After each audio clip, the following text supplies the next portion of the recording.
Oi, anjas! Como é que vocês estão? Eu tô super animada pra gente começar esse vídeo falando da matriarca da terceira lunação. Você que já assistiu o vídeo anterior sabe que aqui nesse canal a gente vai falar sobre as 13 matriarcas e essa nossa aventura começa agora. Vamos lá?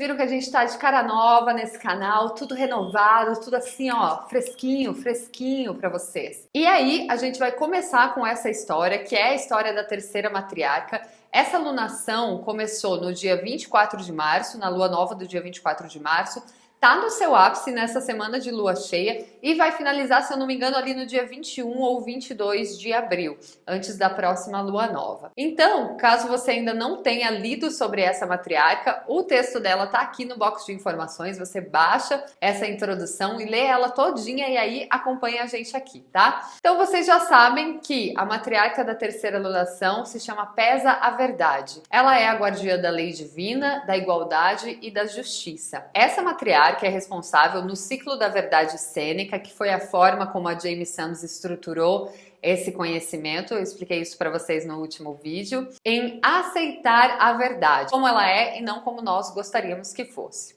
Então a história que a gente vai ver sobre essa matriarca se chama Portadora da Cesta de Carga. Por que portadora da cesta de carga? Olha que interessante, a gente já tem uma referência aí ao oráculo das cartas do caminho sagrado, que também é da Jamie Sams.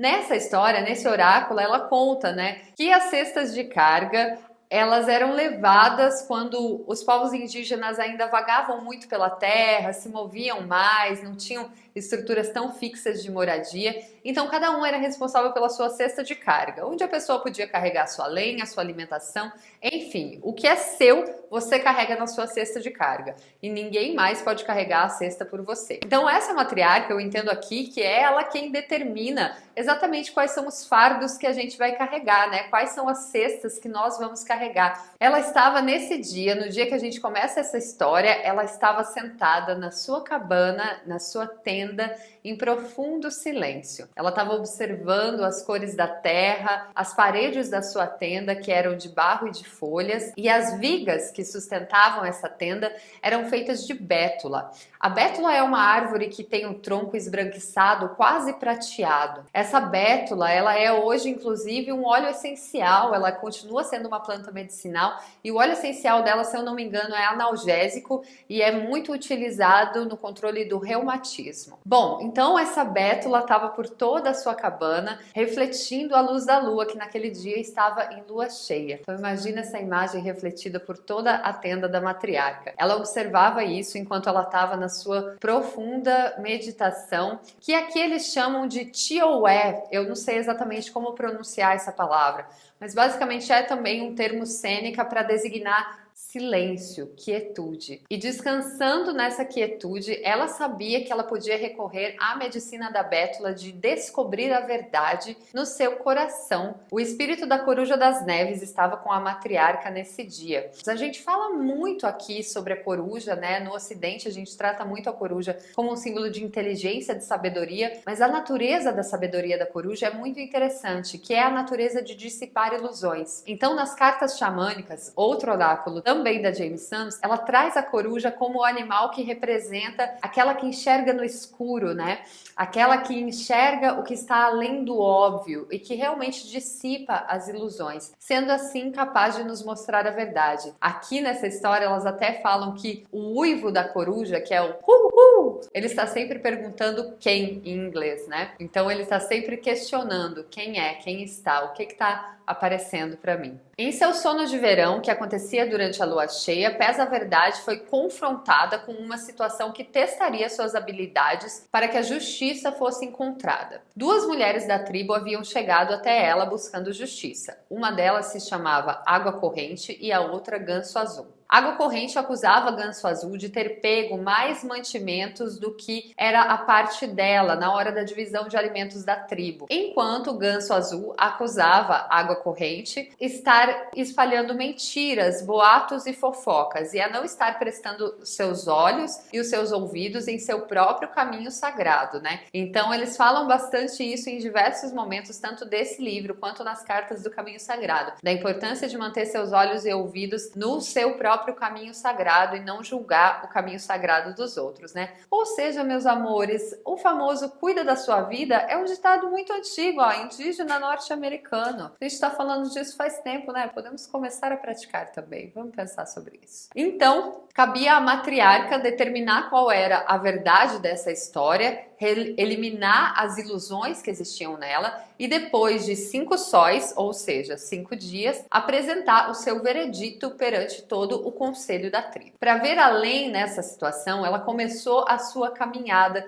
na busca de encontrar a verdade. E ela começou indo na direção leste. A Jamie sempre traz as 4 direções sagradas, que são norte, sul, leste e oeste. E a direção leste especificamente é a direção da clareza, a direção que nos traz iluminação e esclarecimento. Por isso, ao sentir o chamado vento do leste soprando no seu ouvido, a matriarca sabia que a verdade chegaria. Ela então continuou a prece com o seu cachimbo. Quando a manta roxa, cor flor de sálvia, encheu a nação do céu, a matriarca começou a receber ainda mais iluminação. Durante o seu sono, seus sonhos foram preenchidos totalmente com fatos esclarecedores sobre Ganso Azul e Água Corrente. Ela continuou durante os outros dias buscando a verdade nas direções dos outros 3 ventos. Cada um deles soprou a realidade ao seu ouvido, soprou o que ela precisava ouvir e depois de cada um deles, ela dormiu durante uma noite e seus sonhos foram preenchidos de verdade. Assim, ela pôde descobrir e se aprofundar ainda mais na história de Ganso Azul e Água Corrente. Ela então, depois de acordar desses sonhos, pediu para que a cura viesse a todos os envolvidos nessa história, para que a lição encontrada nessa lei divina enriquecesse e enchesse a vida de todos com harmonia, com igualdade e com justiça. Depois, ela agradeceu também a oportunidade de desenvolver ainda mais as suas próprias habilidades de aceitar a verdade, precisando julgar esse caso através dessa história. Voltando à sua tenda, depois de fazer as preces para os 4 ventos, a matriarca convidou seus animais totêmicos para estarem junto a ela. Ela convidou a coruja, a doninha e a gralha. Aqui no livro até ela escreve crow, seria corvo, mas eu acredito que esteja se referindo à gralha. Eu não encontrei como escreve gralha em inglês, porque o animal que ela descreve é justamente o responsável por guardar a lei divina. E assim é a gralha descrita nas cartas xamânicas. Ela é aquela que guarda as leis que são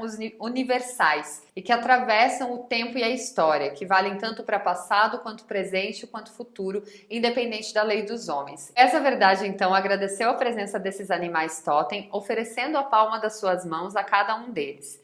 Isso demonstrava que ela tinha gratidão e que ela estava realmente disposta a receber esses ensinamentos. A gralha começou essa história lembrando a todos de que a lei divina é a verdade e o equilíbrio encontrado em todas as formas de vida da natureza. E que, para que eles encontrassem realmente as respostas que precisavam juntos colocar essa lei divina acima de qualquer lei estabelecida por homens, e que assim a verdade que eles encontrassem traria harmonia à vida de todos os envolvidos. A Doninha, então, como era o detetive do reino das criaturas, foi incumbida de descobrir a verdade. Para isso, ela utilizou as suas medicinas, que também são descritas nas cartas xamânicas, que são a medicina da esperteza, da desilusão, da discrição, da engenhosidade e da observação do óbvio. Então, quando muitos animais estão observando coisas grandiosas e se focando naquilo que é pomposo, a Doninha está observando o óbvio e através disso ela consegue descobrir a verdade. E por fim, a coruja utilizou a sua medicina do discernimento e destruição do engano para ajudar o grupo a encontrar a verdade. Esses animais totens cumpriram sua missão e então trouxeram todos os fatos que encontraram para pés a verdade. Com suas novas informações, ela se sentou novamente em quietude no seu tio Niue. Depois, ela posicionou seu corpo, no livro a Jamie descreve como um grande lagarto. Essa postura que a Jamie está falando é uma postura do yoga, inclusive, chamada Maracasana, onde se deita como um crocodilo, né? A chamada postura do crocodilo. E através dessa postura, ela queria acessar a medicina do crocodilo de assimilar e digerir a verdade. O crocodilo como um grande símbolo de digestão há muito tempo também, né? Então, assim como esse grande lagarto que ela descreve, que é o crocodilo, ela se alimentou dos pensamentos que estavam sob as águas das suas convicções pessoais, ingeriu cada pedacinho da verdade que ela havia descoberto para integrar tudo isso que ela havia aprendido. Como a matriarca estava descansando de bruços, então um cordão de luz, que é o seu cordão umbilical,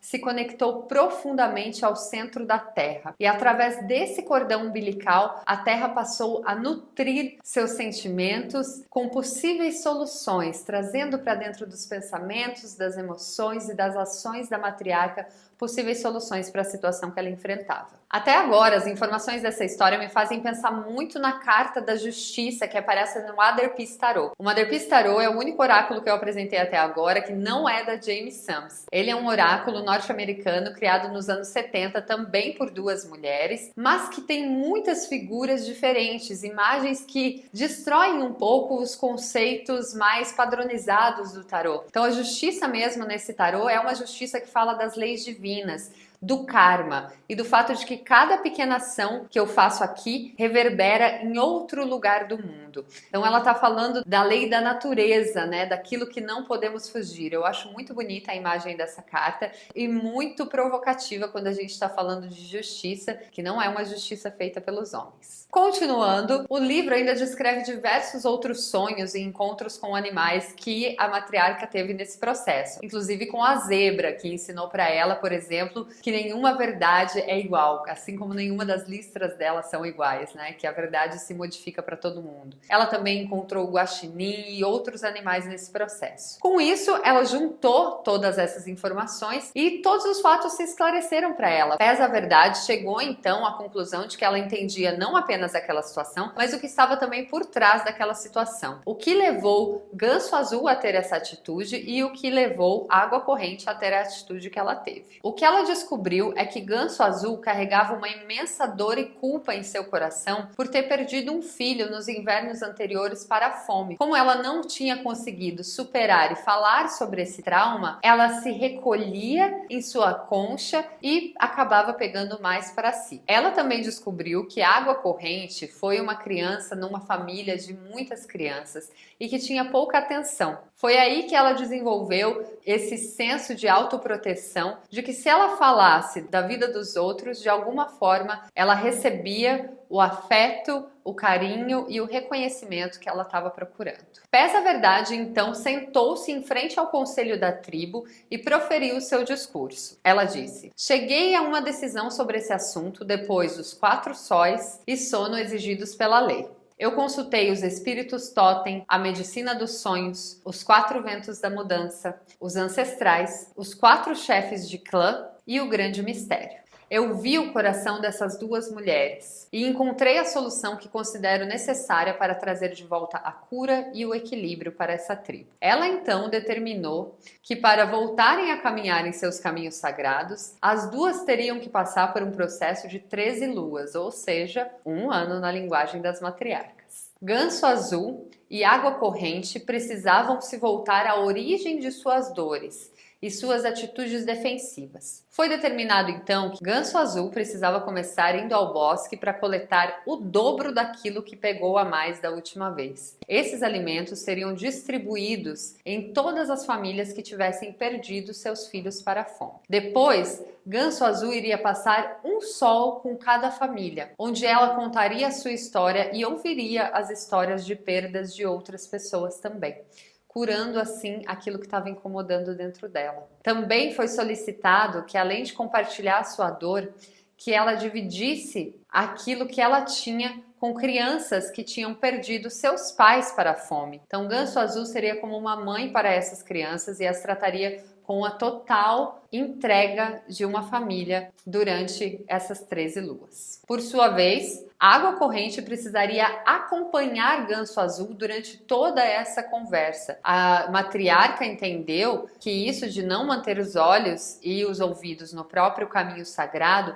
precisava ser curado nas raízes de sua profundeza e determinou que a água corrente ficasse 1 ano, minha gente, 13 luas sem falar. Ela acompanharia Ganso Azul, ela poderia ouvir todas as histórias, ela ajudaria nas medicinas e nos processos de cura de todas essas famílias, mas ela não poderia compartilhar essa experiência com ninguém. E ela só voltaria a compartilhar o que ela viu e ouviu depois de 13 luas. Bom, nem preciso dizer que essa solução curou a todos da tribo, né? Ao final das 13 luas, Ganso Azul e Água Corrente voltaram para contar o que tinha acontecido e agradeceram profundamente a matriarca pelos ensinamentos. No livro, a Jamie diz assim: Ganso Azul aprendeu então que todos os membros dessas tribos sofriam suas perdas. Ela compartilhou sua dor e ouviu a dor alheia, percebendo que trabalham juntos por um motivo, porque todos precisam um ao outro, porque todos estão enfrentando traumas e momentos difíceis. A Água Corrente então disse que conseguia finalmente encontrar a sua própria voz depois desse tempo de silêncio. Ela disse: essas 13 luas mudaram minha atitude, meu caminho e meu senso de mim mesma. Quero expressar minha gratidão, pois ao ouvir essas histórias de pessoas, eu ouvi a minha própria passagem e percebi que eu estava em busca de curar um ferimento. A ternura e a compaixão por cuidar de mim e de outras pessoas me curou. Agora entendo a minha antiga expressão e entendo daqui para frente quais devem ser minhas atitudes, mãe. Depois disso, o caminho da beleza havia sido restaurado para toda a tribo e o equilíbrio da lei divina voltado novamente. E aí?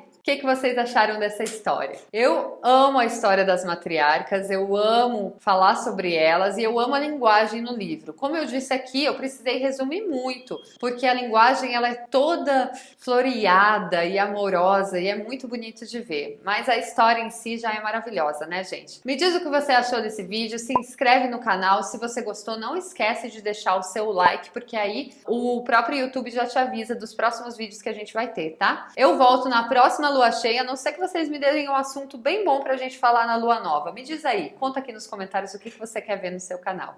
Um beijo, gente, muito obrigada!